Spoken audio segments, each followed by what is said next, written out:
আমারই সোনার ধানে গিয়েছে বলে। কবিতাটির মূল প্রতিপাদ্য বিষয়, কৃষক ধান রোপণ করেছে, ধানের বীজ রোপণ করার পর ধান এক সময় পেকে গেছে।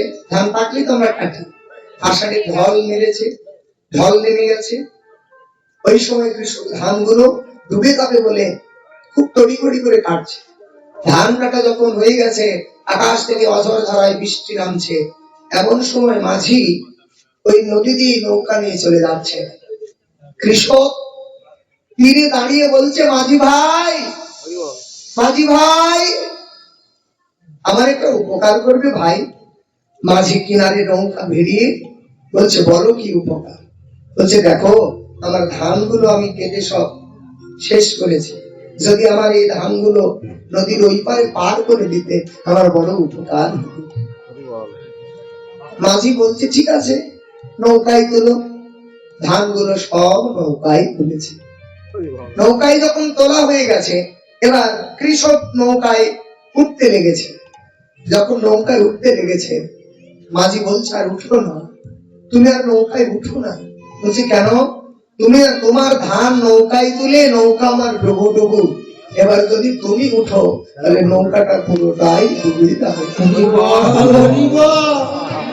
ধান আর ওই পারে যাবে না, তুমি আর উঠো না। তখনই কৃষক বলছে, ঠাই নাই, ঠাই নাই, ছোট সে তরি, আমারই সোনার ধানে গিয়েছে। কথাটা অর্থ হচ্ছে, মহাকাল সৃষ্টিকে চায়, স্রষ্টাকে চাই না। সংসারটা হচ্ছে একটা নৌকা স্বরূপ। এই সংসার একটা নৌকা। একদিন আপনি ছিলেন একাই, কিছুদিন পর যৌবনে যখন পদার্পণ করলেন, নিয়ে এলেন আপনার ভালোবাসার স্ত্রীকে, ওটা ধানের একটা আটি মনে করি। আর কিছুদিন পর একটা ছেলে হলো, মেয়ে হলো, আপনার ফসল বাড়তেই আছে, নাতি পুতি পরিজন সব কিছু হলো। ওই সংসার নৌকায় সকলেরই জায়গা হবে, একদিন সবাই আপনাকেই নামিয়ে দিবে। যেতে চাইবেন, আদরের নাতিটাকে বলবেন, দাদুরে আমাকে একটু হরিবাসরে নিয়ে চল না ভাই। বলবে, না দাদু, আপনি বুড়ো মানুষ, যেতে পারবেন না, হবে না। না, আমি বন্ধুদের সাথে যাব, আমি নিয়ে যেতে পারবো না। তার মানে কি, আপনি নৌকাটা তৈরি করেছিলেন, ওই নৌকাতে ওই নাতি নামক ফসলটা আপনিই ফলিয়েছেন, অথচ ফসলের জায়গা হবে আপনাকেই সকলে নৌকা থেকে নামিয়ে দেবে। রবি ঠাকুর এই কথাই বোঝাতে চেয়েছিলেন, এই মহাকাল সৃষ্টিকে চাইবে, আপনি কি করে গেলেন এটাকেই শুধু চাইবে, এটা নিয়েই আপনার সংসারে সকল নাড়াচাড়া করবে, ভুলেও আপনাকে মনে করবে না, ভুলেও আপনাকে মনে করবে না। তাই সাধুজন যারা তারা কেবল বলে, ভাই সংসারে থাকো ওই পাকাল মাছের মতো। নদীতে যখন স্রোত প্রবাহিত হয়, দেখবেন কোন জায়গায় পাক পড়ে, যেসব পাকাল মাছ ওই পাকে গিয়ে জায়গা মেলে বসে। কেন? ওই স্রোত আর তার গায়ে লাগে না। যতই স্রোত প্রবাহিত হোক না কেন, ওই পাকে যতক্ষণ থাকে ততক্ষণ স্রোত তার গায়ে লাগে না। সাধকগণ বললে, যতই তুমি সংসারে থাকো, সংসারের কর্ম করো, স্ত্রী পুত্র কন্যা সকলেরই প্রতিপালন করো, কিন্তু মনটা রেখো পাতাল মাছের মতো গোবিন্দের শ্রীপাদ পদ্মে। যদি গোবিন্দের শ্রীপাদ পদ্মে রাখতে পারো, তবে সংসারে যতই ঝড় ঝঞ্ঝা হোক না কেন, গোবিন্দ একদিন টেনে নেবে। অনেকে বলে, বয়স আমার কম, এখন কি কৃষ্ণ ভজন হয়? আচ্ছা দেখুন, আপনি ফুল তুলতে গেছেন, গোবিন্দ পূজা দিবেন, তো ফুল তুলতে গিয়ে দেখেন গাছে ফোটা ফুল কিছু আছে, কলি আছে, আবার কিছু ফুল ঝরে আছে। আপনি কোন ফুলটা তুলবেন? যে ফুলটা ফুটে আছে। আচ্ছা, ভাগ্যক্রমে দেখলেন সকলে ফুল তুলে নিয়ে গেছে, আপনি এমন সময় গেছেন ফোটা ফুল আর নাই, তখন কি করবেন? দু একটা কলি যদি পান, সেই কলিটা নেবেন, তাই না? দুর্ভাগ্যক্রমে এমন সময় গেছেন গাছে কোনো ফুলও নেই, কলিও নেই, তখন কি করবেন? নিচে কোনো ভালো জায়গায় দুই একটা ফুল আছে কিনা দেখবেন, নইলে কি করবেন? যেই ফুলগুলো আগে ঝরে গেছে তাকে পদদলিত করে ওই ফোটা ফুলটা তুলবেন। এটাই তো নিয়ম, তাই করে। কথাটির অর্থ, অল্প বয়সটা হচ্ছে কলি, মধ্য বয়সটা ফোটা ফুল, আর বৃদ্ধ বয়সটা ঝরা ফুল। গোবিন্দ সেবায় লাগতেও পারে, নাও লাগতে পারে। যদি কৃষ্ণ কৃপা হয় তাহলে ওই তো যখন থাকবে না তখন হয়তো লাগতে পারে। দাদা, জীবনে এখন আপনি সংসার করছেন, নিজের ইচ্ছা মতো বাজারে গিয়ে ফল দ্রব্যাদি সবকিছু নিয়ে এসে ঠাকুরকে দিতে পারবেন। এমন একটা সময় আসবে আপনি বাজারেও যেতে পারবেন না, আপনার কথাও কি শুনবে না। মনে ইচ্ছা হবে, হে গোবিন্দ, একটি বার যদি বাজার থেকে কোনো কিছু নিয়ে এসে তোমার সেবা দিতে পারতাম, প্রাণটা বড় খুশিতে ভরে যেত। কিন্তু যাকে বলবেন সে কিন্তু আনবে না। তখন আপনার মনে হবে, আইরে, যখন আমার সময় ছিল তখন আমি ভজন করিনি, এখন জীবন বেলার শেষে এসে মন চাইছে কিন্তু আমার আর হয়ে উঠছে না। তাই সময় থাকতে কর্ম করতে হবে, সময় থাকতে ভজন করতে হবে। তাৎপর্য, হাজার দুঃখের মধ্যে গিয়ে যদি অল্প বয়সে আপনি গোবিন্দকে স্মরণ করেন, শেষ বয়সে যদি বার্ধক্যের কারণে গোবিন্দকে ডাকতে না পারেন, ভগবান বলেছে যে সারাটা জীবন আমার স্মরণে থাকে, সদাই আমাকে ডাকে, বার্ধক্য জনিত কারণে শেষ বয়সে যদি সে আমাকে ডাকতে না পারে, আমি তাকে ডেকে আমার বক্ষ মাঝে অচিরেই আমি তাকে স্থান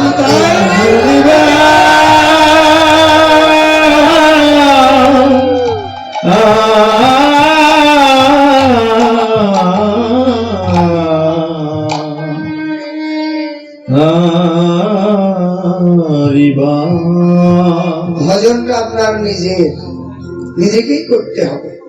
শুনবেন, সংসারে ভগবান শ্রীকৃষ্ণ অর্জুনকে কখনো বলেনি অর্জুন তুমি কর্ম ত্যাগ করো, বরং বলেছে তুমি কর্ম ত্যাগ করা অপেক্ষা কর্ম করাই ভালো।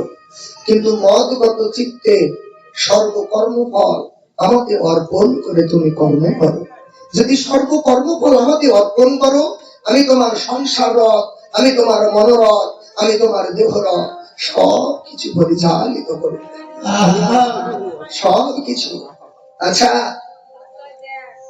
শ্রীকৃষ্ণ যখন সারথী হয়ে রথে বসলেন, অর্জুন গিয়ে বললেন মাধব তুমি আমার বয়সেও বড়, তুমি আমার থেকে সম্মানেও বড়, তো তুমি যদি আমার রথের সারথী হও, কাজটা ছোট হতো না? ছোট কাজ। ভগবান বললেন অর্জুন শোনো, যতক্ষণ আমার হাতে রথের দড়ি আছে না, ততক্ষণ তোমার রথকে আমি কখনো বিপথে যেতে দেব না। ওই রথ আর নিজের দেহ রথটাকে এক করে নেই। তুমি যদি ছোট বড়র প্রশ্নে আসো, সামনে থাকার কথাই যদি বলো, তাহলে সারথী হয়ে আমি তোমার সামনেই থাকবো, সারথী হয়ে আমি তোমার সামনে থাকবো, তুমি শুধু বিশ্বাসটা আমার উপর রাখো। কি বলেছেন? যতক্ষণ আমার হাতে রথের এই ঘুমটি থাকবে, দড়ি থাকবে। তেমনি এই সংসারটা হচ্ছে একটা কুরুক্ষেত্র, কুরুক্ষেত্রের রণাঙ্গন, আর আপনি আমি সকলে হচ্ছি একটি করে রথ। যদি সময় থাকতে এই রথটা, এই দেহ রথ, মনোরথ যদি আমরা গোবিন্দের চরণে দিতে পারি, হে গোবিন্দ আমি ভালো মন্দ কিছু বুঝি না প্রভু, তুমি আমার এই দেহ রথের রথী হয়ে আমাকে সঠিক পথে তুমি পরিচালিত করো।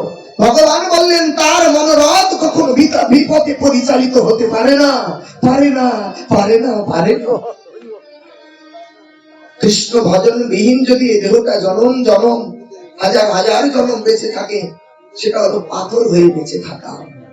আজকে এই কৃষ্ণ ভজন করবার জন্যই কিন্তু আমরা এই জগৎ মাঝে এসেছি, কৃষ্ণ ভজন করবার জন্যই আমাদের এই মানব জন্ম। কিন্তু মায়ার মোহে পড়ে আমরা ভুলে গেছি ভুলে গেছি বলেই আমাদের এত যন্ত্রণা। এই কৃষ্ণ ভুলা জীবকে উদ্ধার করবার জন্য আজকে প্রেমের ঠাকুর শ্রী গৌরাঙ্গ এসেছেন নদিয়ার মাঝে। নদিয়ার মাঝে এসেছেন তিনটি বাঞ্ছা পূর্ণ করতে।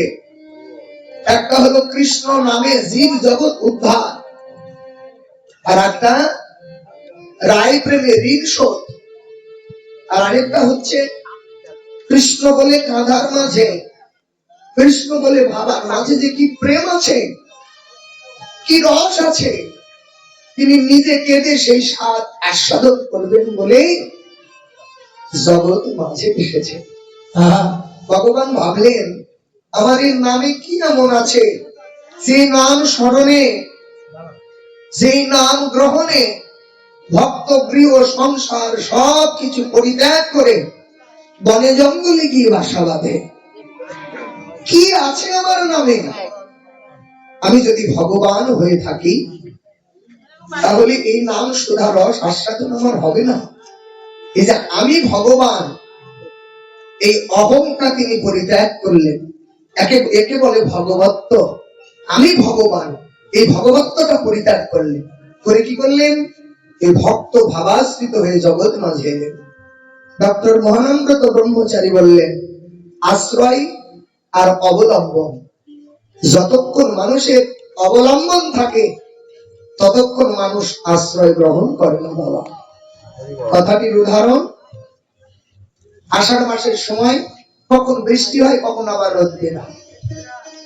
আপনি পথে বের হয়েছে, হঠাৎ বৃষ্টি, কাছে আছে আপনার ছাতা, তাহলে কি আপনি কারো সালের তলায় যাবেন? কি করবেন? ছাতাটা মাথার উপর ধরে হেঁটে চলে যাবেন। তাহলে ছাতাটা হলো আপনার অবলম্বন। অবলম্বন আছে বিদায় ছাতাটা মাথার উপর ধরে।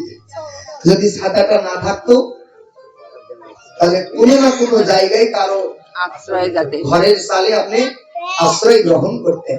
এইবার দেখুন আপনি বিশাল বিদ্বান, এটাই আপনার অবলম্বন। আমি শিক্ষিত মানুষ, বিদ্বান্ত আমি, আমার অর্থের কোনো অভাব নেই, এটা হচ্ছে আপনার অবলম্বন। আপনি বিদ্বান নয়, 5টা পুত্র আছে আপনার, হ্যাঁ, তারা বিদ্বান। আপনি চিন্তা করছেন আপনার আমার 5টা ছেলে আছে, আমার কি আর কোনো চিন্তা আছে? ওটাই আপনার অবলম্বন। হ্যাঁ, কিছু না থাকে আপনার দেহ শক্তি আছে, যৌবন টকবগে শক্তিতে পরিপূর্ণ, তার অহংকারে আপনি আত্মহারা, এটাও আপনার একটা অবলম্বন। যতক্ষণ মানুষের এই রূপও একটা অবলম্বন, যতক্ষণ মানুষের এই অবলম্বন থাকে ততক্ষণ আশ্রয় কেউ গ্রহণ করে না।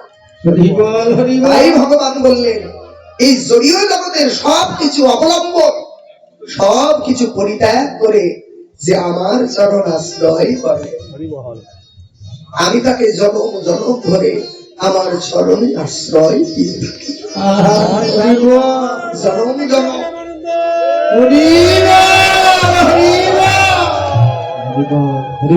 জগতে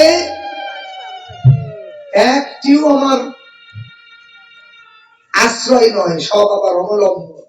অবলম্বন আশ্রয় কেবল অনাদির আদি গোবিন্দের শ্রীপাদ পদ্ম, গোবিন্দের শ্রী চরণ। এই জগৎ মাঝে যে গোবিন্দের চরণ আশ্রয় করতে পেরেছে তার জন্ম সার্থক, তার জীবন সার্থক। দাদা আমি ক্ষুদ্র মানুষ, আজকে একটা কথা বলে যাচ্ছি, কোটি কোটি টাকা থেকে আপনার কি হবে? একদিন সাধু সঙ্গ করলেন না, একদিন কৃষ্ণ বলে 2টি নয়নের জল আপনার ঝরল না। কোনদিন যদি কৃষ্ণ বলে আপনার 2টি নয়নের জল ঝরে, সেদিন আপনার ওই লক্ষ লক্ষ কোটি কোটি টাকা নিতুচ্ছ মনে হবে। একবার যে কৃষ্ণ বলে কাঁদতে পারে, যে একবার শ্রীকৃষ্ণ শ্রীপাদ ভক্তি আশ্রয় নিতে পারে।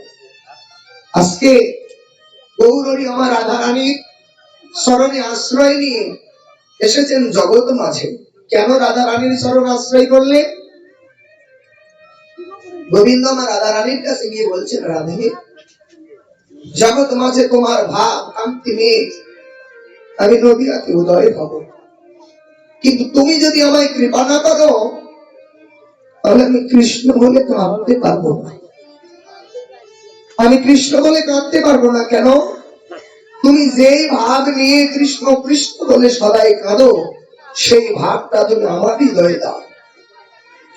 তুমি আমার হৃদয়ে সেই ভাব দাও, আমি যেন জগৎ মাঝে গিয়ে কৃষ্ণ কৃষ্ণ বলে তোমার মতো করে কাঁদতে পারি। আমি জগতে গিয়ে রাধা রাধা বলে যেন তোমার নাম নিয়ে কেঁদে যেন আমি তোমার প্রেমে ঋণ শোধ করতে পারি। বাঞ্ছাটা এমনই হতে হবে, যেখানে আপনি থাকবেন আপনার মনটা সেইভাবেই গড়ে উঠবে। যদি ধনী হতে চান, ধনীর কাছ থেকে পরামর্শ নিতে হবে, ধনীর সঙ্গ করতে হবে। যদি বিদ্যা অর্জন করতে চান, আপনাকে স্কুলে যেতে হবে। যা শিক্ষা অর্জন করতে চান, যার কাছে বেধন আছে সেখানে গিয়ে পাবেন। যদি কৃষ্ণ ভক্তি লাভ করতে চান, যদি কৃষ্ণ প্রেম লাভ করতে চান, তাহলে আপনাকে সাধুর বাজারে আসতে হবে। সাধুর বাজারেই কৃষ্ণ প্রেম ভগবান গচ্ছিত করে রেখেছে।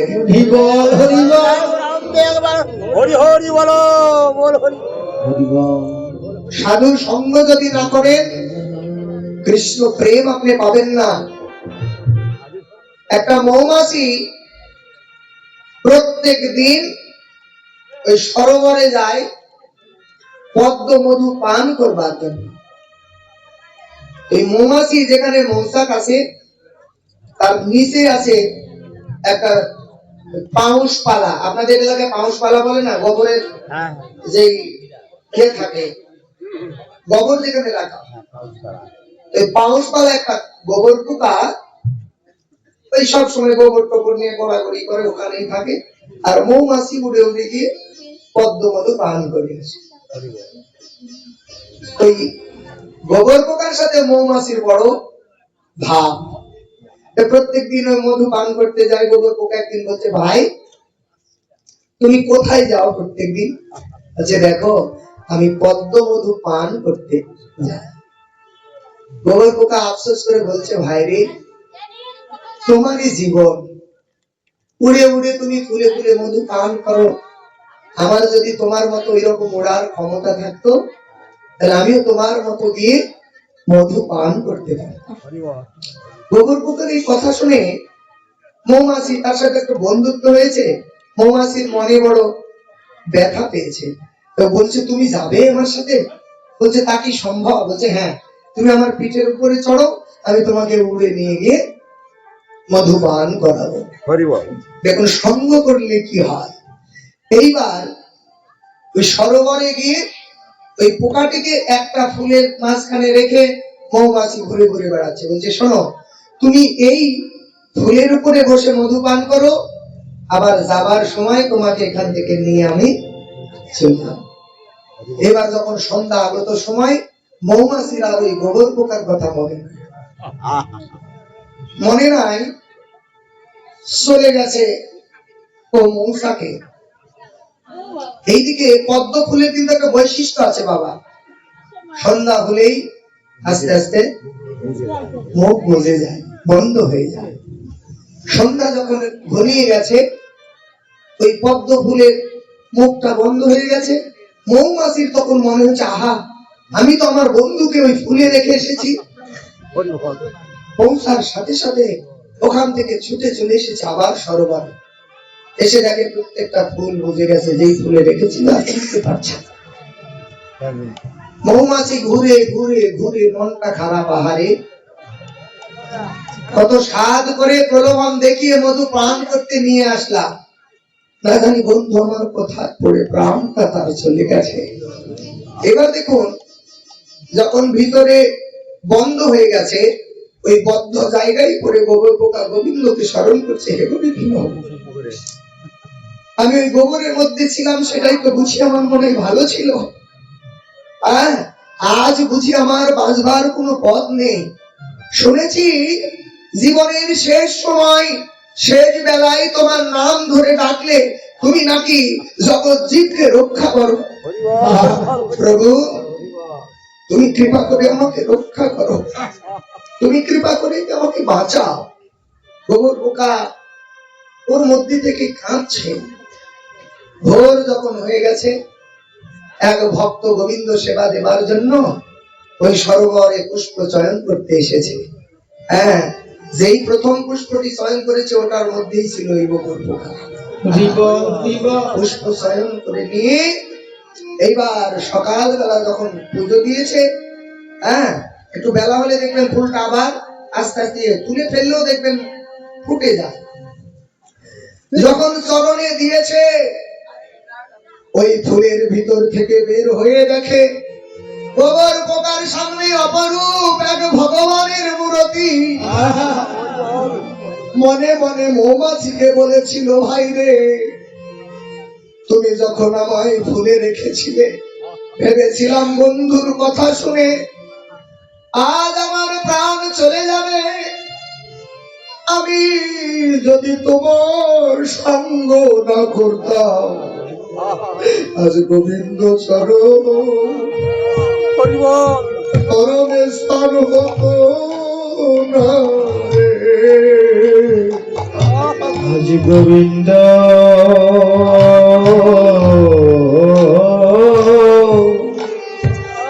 গোবিন্দ চরণে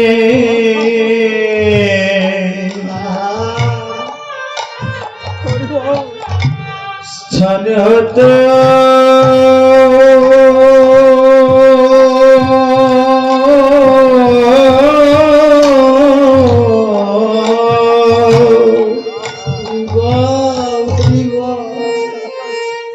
হতো না রে।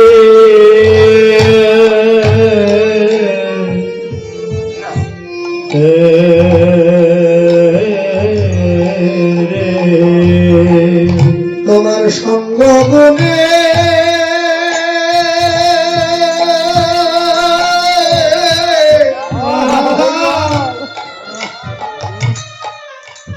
আমার ভাগ্যে হলো হইলে গোবিন্দ চরণ, ভাগ্যে আবার হতো তোমার সঙ্গ গুণে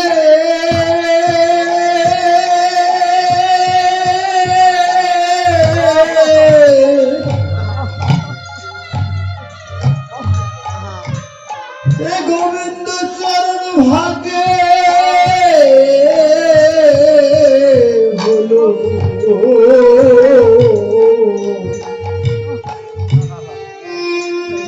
নইলে আমার ভাগ্যে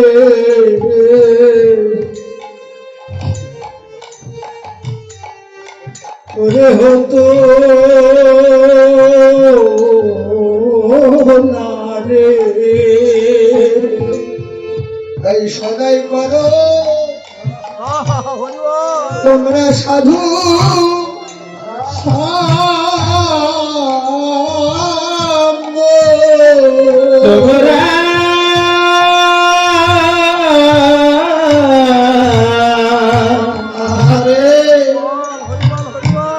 তোমরা সদাই করো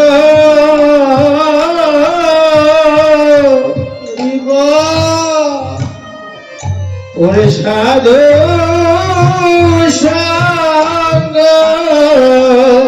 তোমরা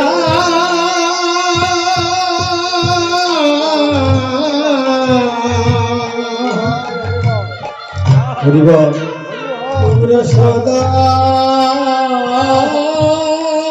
করো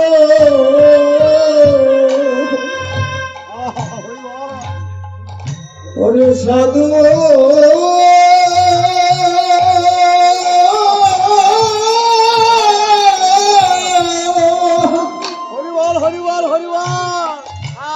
ওরে সাধু সঙ্গ,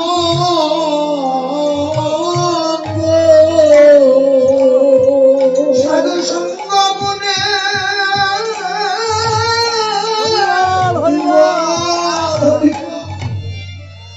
কৃষ্ণ চরণ পাবে। তাই তো সদাই করো করো সাধু সঙ্গ।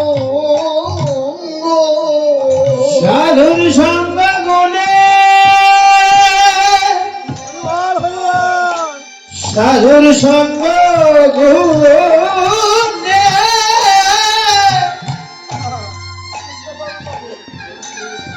কৃষ্ণ চরণ পাবে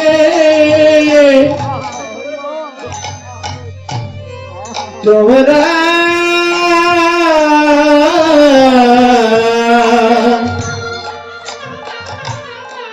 তোমরা সদাই করো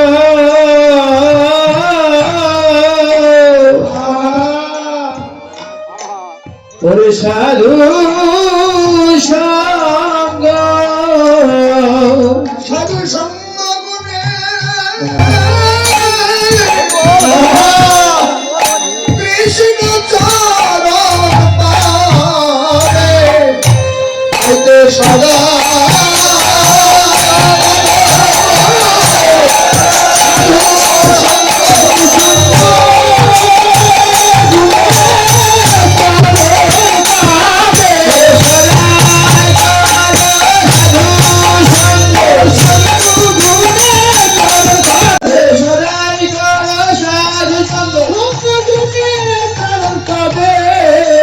তোমরা সদাই করো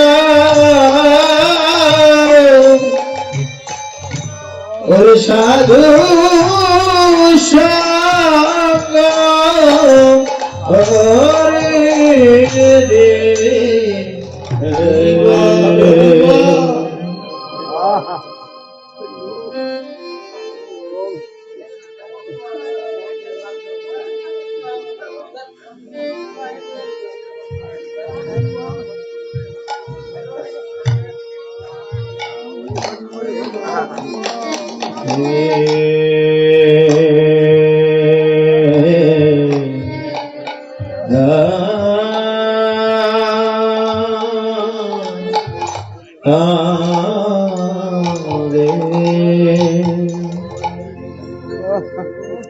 তাই নিজের যুক্তি আর অত্যন্ত পাণ্ডিত্য করে ভক্ত সঙ্গ সাধু সঙ্গকে কখনো অবহেলা করবেন না। কেন? আমি এক সময় স্কুল ফাঁকি দিতাম শুধুই সৎসঙ্গ করবার কারণে, অন্য কিছু দেন।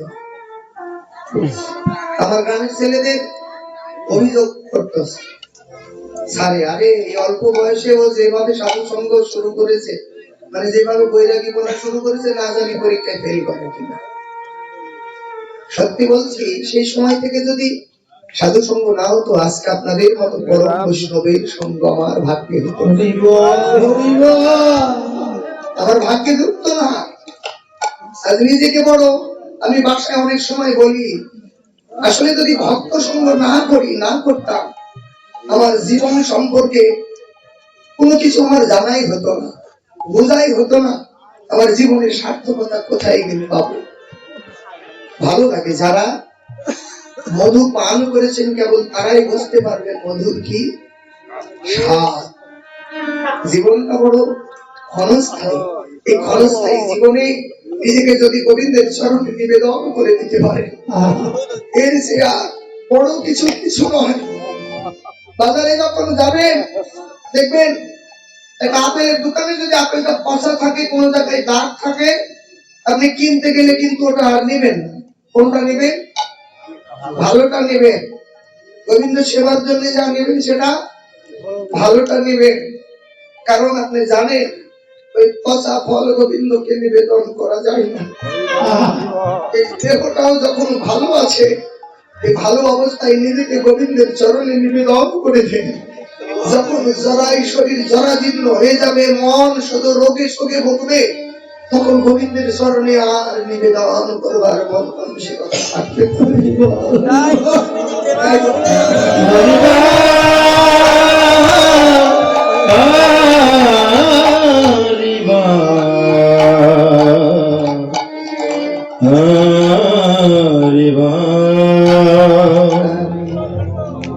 সেই ভক্ত সঙ্গ, সেই নাম রস আস্বাদনের জন্যই গৌর এসেছেন জগৎ মাঝে। নদীয়ার ধারে ধারে গিয়ে হাতে ধরে বলছে, ও তোমরা একটি বার কৃষ্ণ নাম বলো। বলো ভাই, একবার কৃষ্ণ কথা বলো। কেউ বা সাদরে গ্রহণ করে, কেউ বা প্রভুকে তাচ্ছিল্যে শহরে তাড়িয়ে দেয়, তবুও হাতে ধরে পায়ে পড়ে। কৃপা করে তোমরা এই নাম গ্রহণ করো। তোমাদের জন্য সাউন্ড খুব স্লো হয়ে যাচ্ছে। তোমাদের জন্য এই জগৎ মাঝে আমি এসেছি, একবার নাম গ্রহণ করো। এমন দয়ার ঠাকুর আর কোনোদিন আসেনি, আর হয়তো আসবে না। কেন? কোন ভগবান এমন করে জীবের দ্বারে দ্বারে গিয়ে যেতে সেতে মার খেয়ে হরিনাম বিতরণ করে না, কোনদিন করেন না। যদি এই হরিনাম একবার আপনার ভালো লেগে যায়, আপনি ছাড়তে চাইলেও আর ছাড়তে পারবেন না। কেন? মাথায় যখন নিত্যানন্দ প্রভুকে কলসির কাদা ছুঁড়ে মেরেছিল, রুধির ধারায় বক্ষ প্লাবিত হয়ে যাচ্ছিল, যখন নিত্যানন্দ প্রভুর এমন অবস্থা দেখে গৌরাঙ্গ মহাপ্রভু চিৎকার করে বলেছিল, কোথায় সুদর্শন? যখন সুদর্শন চক্রকে ডাক দিয়েছিল নিত্যানন্দ প্রভু, আমার গৌরাঙ্গ মহাপ্রভুর চরণে পড়ে গিয়ে বলছে, প্রভু তুমি না বলেছিলে এই কলিযুগে কোনো অস্ত্র ধারণ করবে না? বলছে, শোনো, আমি প্রতিজ্ঞা করেছিলাম, কিন্তু আমার ভক্তের উপর যদি কোনো আঘাত হয়, আমার ভক্তের আঘাত আমি কখনো সহ্য করতে পারি না। আমার ভক্তের উপর আঘাত হলে আমি সহ্য করতে পারি না। নিত্যানন্দ প্রভু তখন বলেছিলেন, প্রভু যদি মাধাইকে তুমি বধ করো, জগতে যে হরিনামের ক্রিয়া হয়, জগতে হরিনামে যে জীব উদ্ধার হয়, এটা আমি প্রমাণ করবো কিভাবে? আমার জীবনের যত পুণ্য আছে সব তুমি মাধাইকে দিয়ে দাও প্রভু, তবু তাকে ক্ষমা করো। তখন মাদায়ের চৈতন্য ফিরে গিয়েছিল। যাকে আমি আঘাত করলাম, সে নাকি আমার উদ্ধারের জন্য ভগবানের কাছে প্রার্থনা করছে। নিজে গৌরাঙ্গের নিত্যানন্দ প্রভুর চরণে নিজেকে সঁপে দিয়েছিলেন। তারপরে জগায় মাথায় যখন হরিনাম করছে, জগায় মাথায়কে ডেকে বলছে, ভাই মাথায় রে, গতকালও তো হরিনাম শুনেছিলাম, এর আগেও তো হরিনাম শুনেছিলাম রে, কিন্তু আজ কেন হরিনাম এত মধুর লাগে ভাই? এমন মধুর তো এই নাম আগে কখনো লাগেনি, কারণ নিজেকে হরির চরণে সঁপে দিয়েছে, তাই হরিনাম এত মধুর। আপনারও মধুর লাগবে, সকলেরই মধুর লাগবে। একটি বার হরিনামের ছায়া তলে এসে দেখো। তাই প্রভু আমার জগৎ মাঝে এসেছেন, এসে আজকে মনে পড়েছে সেই শ্রীমতী রাধা রানীর কথা, মনে পড়েছে প্রেমময়ীর কথা, মনে পড়ে আজকে ব্রজ ভাবে তিনি বিভার হয়েছে। তাই বৈষ্ণব পদকর্তা বলছেন, ব্রজ অভিসারিণী ভাবে বিভাবিত নবদ্বীপ নবদ্বীপ নবদ্বীপ চাঁদ বিভা অভিনয় করিছন কর তপু লক্ষিত নয় পরিছন কর তপু লোকত আরে নয়নহি জল করি পুর, নয়নহি জল করি পুর। রে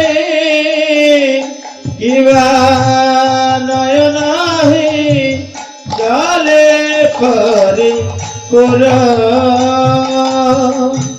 আজ নয়ন ধারায় ভেসে যায় রে গৌরাজ নয়ন ধারা ভেসে যায় রে। ওই ব্রজে রাধা রানী, রাধা রানীর কথা মনে করে গৌরাজ নরন্ধারা ভেসে যায় রে ব্রজের রাধারা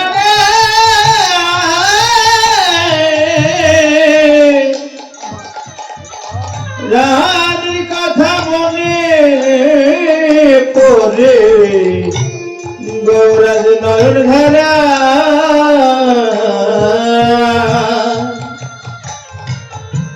ভেসে যায় রে যেন প্রেম ধারা বিরাম নাই রে যেন প্রেম ধারা বিরাম নাই রে এই সুরধ্বনি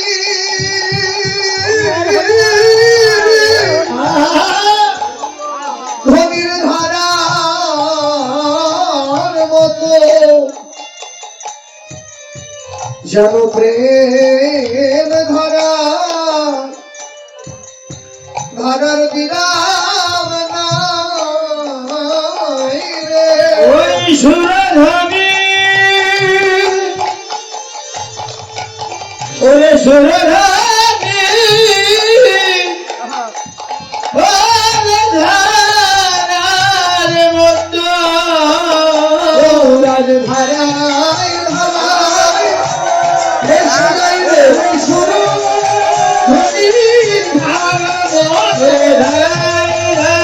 ভেসে যায় রে ওই সুরধ্বনির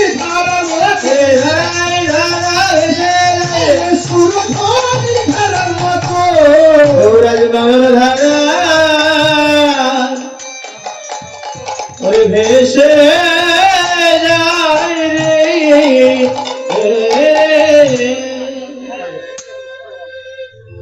সুরধ্বনি ধারার মতো নয়ন ধারায় গৌর আমার ভেসে যাচ্ছে।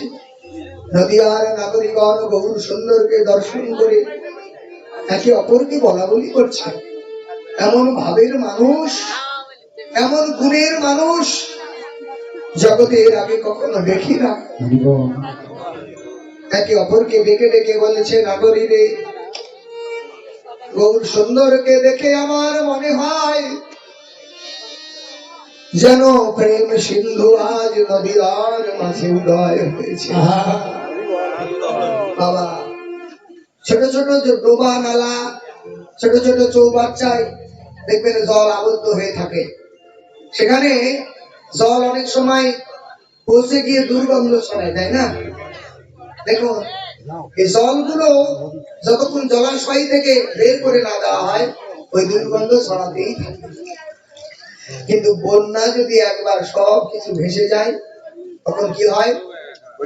সব একাকার হয়ে গেলে ওর গন্ধ কি আর থাকে? ওর দুর্গন্ধ আর থাকে না।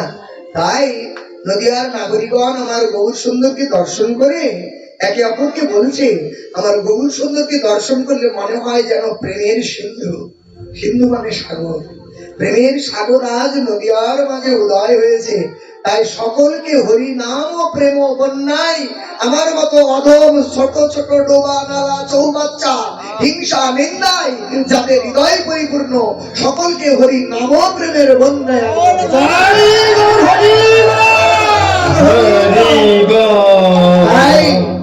এবার নদীয়ার নাগরিকগণ বলছেন, দেখো প্রেম সিন্ধু